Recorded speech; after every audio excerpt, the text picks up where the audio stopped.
let's go get some cool new lenses made for my Jacques Marie Mage sunglasses. So I got these JMM sunglasses the other week, and I want to make them so I can wear them inside or just all day around. The lenses are too dark on them right now, and there's a place in Minnesota that does these custom lenses. They are a JMM authorized dealer. So we're going to go there, shop around, pick out a lens for these glasses, and then get them made.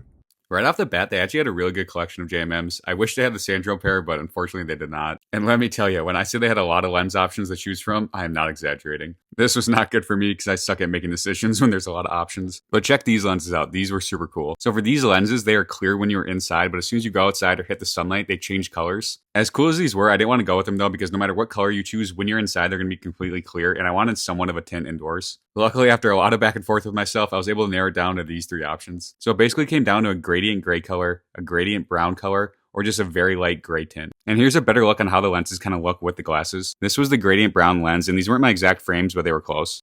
And this was the gradient lens in gray, which I did really like here, but they did feel just a touch dark to be wearing inside. And finally, this was the lens with a slight gray tint, which ended up being my favorite other three, but I showed the worker this photo and told him this was kind of the look I was going for. And he had an amazing solution, which was basically taking this slightly gray tinted pair and just making them 10% darker when they made them. So that was the lens I was going to go with. At least I thought it was. Okay, so that ended up being a huge failure at the end. I had selected a pair that had like a slight grayish tint. They were almost clear, but a little bit of gray to them. And then we're going to use this reference photo and make them more like this. So we're just going to take those lenses and then make them 10% darker.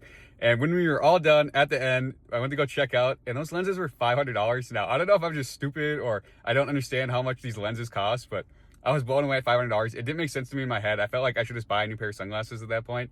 And when I called, they had said $150, but it is my fault. I wasn't being specific on the phone, and they were referring to lenses that they already had in stock there. And what I was getting was a custom-made lens, so that is on me. It's not their fault. Nothing against them. I just didn't understand how much these cost, and so I went into it expecting them to be a lot cheaper, and I was blown away by how much they cost, because it almost feels like I should buy a new pair of sunglasses if I'm going to spend $500 on custom lenses. So I didn't want to do that.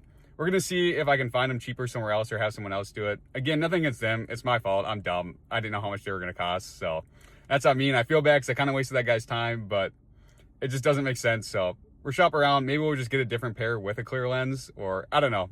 A little disappointed, but is what it is.